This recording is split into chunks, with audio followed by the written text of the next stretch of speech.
अस्सलाम वालेकुम, मैं हूं नवीद अहमद बड़ैच। अपने डिजिटल चैनल पर मौजूद आप सबको खुश आमदीद कहता हूं। तो नाजरीन, जो मैं आज आपके साथ खबरें शेयर करने वाला हूं, एक तो काशिफ अब्बासी साहब के हवाले से है, और दूसरी शेर अफजल मरवत को सिंध से कैसे निकाला गया है, और तीसरी सबसे बड़ी खबर जो इमरान खान ने जेल से पैगाम दिया है, और चौथी खबर है जी शेख रशीद साहब के हवाले से।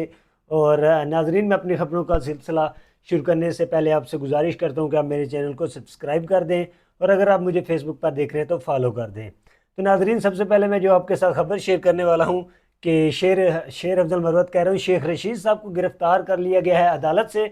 वो गए हुए थे 9 मई के वाले केस पर, तो उनको अदालत से गिरफ़्तार कर लिया गया है और दोबारा जेल में डाल दिया गया है। उसके बाद नाजरीन, मैं अपनी अगली खबर शेयर करूँगा। काशिफ अब्बासी साहब ने एक ट्वीट किया है, उसको आपके साथ डिस्कस करता हूँ। वो कहते हैं कि अमली तौर पर तहरीक इंसाफ इलेक्शन में नहीं है, लेकिन फिर भी मरीम नवाज़ की 90% जो तकरीर होती है वो इमरान खान पर होती है या फिर तहरीक इंसाफ पर होती है।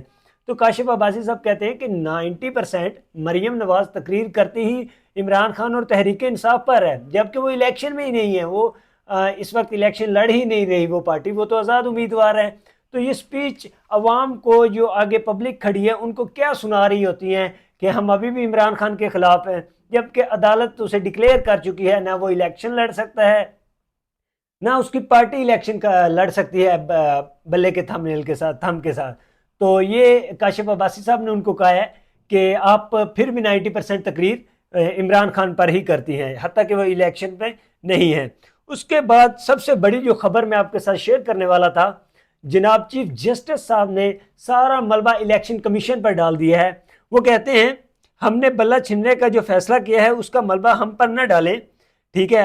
तो बल्ला हमने नहीं छीना, सुप्रीम कोर्ट का फैसला, ठीक है। वो कहते हैं कि बल्ला हमने नहीं छीना, इसका मलबा हम पर ना डालें। जो फैसला हमने किया है, ये हमारे पास केस आया था तो हमने उसका फैसला सुनाया है।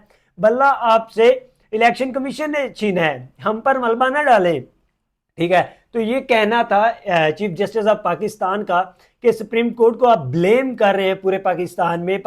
पाकिस्तान की मोस्ट ऑफ दी जो पब्लिक है वो इस चीज को क्रिटिसाइज करती है कि सुप्रीम कोर्ट ने ये फैसला गलत दिया या चीफ जस्टिस ने गलत दिया। तो ये फैसला चीफ जस्टिस साहब ने दिया जरूर है, मगर ये बल्ला छीनने वाला काम आपसे इलेक्शन कमीशन ने ही किया है, ये उनका ही सारा तर्ज अमल था। तो जो आपके सामने है, उसके साथ शेयर करूंगा। शेर अफजल मरवत को सिंध से निकालने में बड़ा किरदार कर दिया है प्ले रऊफ हसन ने और उसके साथ हामिद खान ने। जब मैंने ये स्टेटमेंट पढ़ी तो मैंने जाकर हामिद खान का इंटरव्यू देखा मलिहा बुखारी साहब के चैनल पर, उनके प्रोग्राम पे। तो वो कहते हैं कि इनसे ये पूछे कि ये जलसे क्यों कर रहे हैं। अच्छा, हत्ता कि आज से पहले मैं भी ये बात करता था, जो उन्होंने बातें की वही बातें मैंने की, लेकिन उन्होंने सम पॉइंट्स और कहे कि इमरान खान से मिलने के लिए सिर्फ उनकी बहनें या उनकी बीवी जा रही हैं और यहाँ चंद वकला जा रहे हैं, लेकिन अब तो ये पार्टी के मेंबर हैं, तो अब तो ये उनसे मिलने नहीं जा रहे। कोई पार्टी का मेंबर उनसे मिलने जा ही नहीं रहा। ये खुद ही आकर कहते हैं कि इमरान खान ने मुझे ये कह दिया, ये कह दिया। तो ये उन्होंने इनको क्रिटिसाइज किया। उसके बाद इन्होंने बड़ा इमोशनल जो बयान दिया सिंध में खड़े होकर अवाम को कि मैं छोड़कर जा रहा हूँ जबकि मुझे सपोर्ट नहीं किया जा रहा और ये वो, तो मैं अपनी ये जो कंपेन है इधर ही ख़त्म करके जा रहा हूँ। और उसके साथ उन्होंने ये भी स्टेटमेंट दी कि मैं 8 फरवरी तक, मैं कसम खाता हूँ, वादा करता हूँ, 8 फरवरी तक मैं सामने हूँ, उसके बाद मैं आपको नज़र ही नहीं आऊँगा, क्योंकि इमरान खान ने ये फ़र्ज़ मुझ पर सौंपा था जो मैं अदा कर रहा हूँ। ये कहा था शेर अफजल मरवत ने सिंध में खड़े होकर।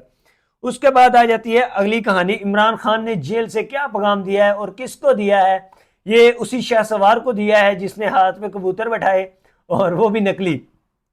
वो कहते हैं मैं जेल में होते हुए भी बुजदल इतना मेरे जेल में होते हुए भी बुजदल इतना अफसुर्दा हैं कि अंपायर के सामने शर्त रख दी है कि इनसे बल्ला छीनो तो खेलूंगा। अच्छा, ये काफ़ी दिनों से एक कहानी जा रही है, खलीलुर रहमान बार बार अपलोड कर देते हैं, जब कोई जीत नहीं सकता तो बल्ला लेकर भाग जाता है। ये वही कहानी है कि मैं जेल में भी हूँ, मुझसे इतना खौफजदा हैं कि ये लोग बल्ला छीनना चाहते हैं और फिर इलेक्शन लड़ना चाहते हैं।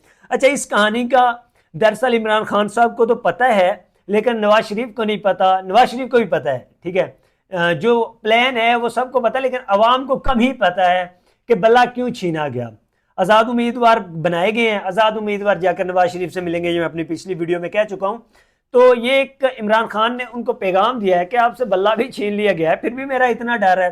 तो बल्ला जिस लिए इमरान खान साहब उन्होंने छीना है वो आपको भी पता है, हमें भी पता है, लेकिन कुछ अवाम को नहीं पता। अगर चल जाए तो वोट ना डलवाएं काइंडली, और लेकिन अवाम वोट डालेगी और नई हुकूमत इंशाल्लाह आएगी, चाहे जिसकी भी आए तस्लीम करनी पड़नी है। तो नाजरीन आज के लिए इतना ही, अल्लाह हाफिज़।